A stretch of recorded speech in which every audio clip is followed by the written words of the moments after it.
Hey, welcome. I'm sitting here in this cozy corner with my coffee. And I realized something. Native speakers talk about emotions all the time. But here's the thing. Most English learners make the same 4 mistakes when they do it.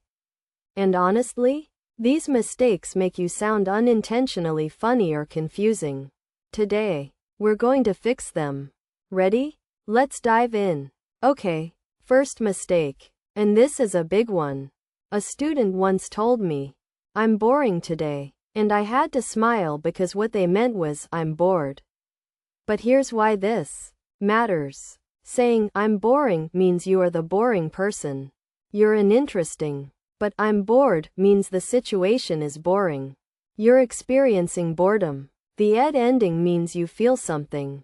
The ing ending means you are something or you create that feeling. So never say, "I'm boring," unless you're literally describing yourself as uninteresting. Say, "I'm bored" when nothing interests you right now. Here's the flip side of that same mistake. Learners often say, "I'm interested in music," when they mean, "I'm interested in music." Think about it logically. "I'm interested" means the thing attracts your attention. "I'm interesting" means you attract other people's attention. If you love jazz, you're interested in jazz, not interesting in jazz. This one trips people up because the words sound similar. But the meaning is totally different. Interested focuses inward, on you. Interesting focuses outward, on how you affect others. This one's subtle but important. English learners sometimes say, "I'm depressed," when they just mean, "I'm sad." Or, "I'm stressed," when they're just worried. Now, depression and stress are real clinical conditions. But in casual English, native speakers actually use lighter words first if you had a bad day. You might say, "I'm down," or, "I'm feeling low." Not, "I'm depressed," if you have too much work.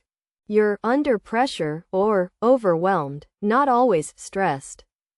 Here's a fun fact. Using clinical terms casually actually sounds more serious and formal than the situation requires. So save depressed and stressed for when you really mean the clinical version. Otherwise, English speakers will think something is seriously wrong. Here's a sneaky one that sounds wrong to native ears. Sometimes learners say things like, "I feel exciting," or, "I'm surprising about that." But here's the rule. You don't feel emotions that describe other things. You don't feel exciting. You feel excited. You're not surprised about something. You're surprised by something. When you feel an emotion, it's almost always the ed form. I feel happy, sad, tired, confused, excited, worried, frustrated. But when you describe something else that causes the emotion, it's the ing form. That movie is exciting. Your news is surprising. Her behavior is annoying. See the difference? The ed is about your internal state. The ing is about what's happening outside you. Alright, let's recap. 1. Boring versus bored. 2. Interested versus interesting. 3. Use lighter words instead of clinical terms. And 4.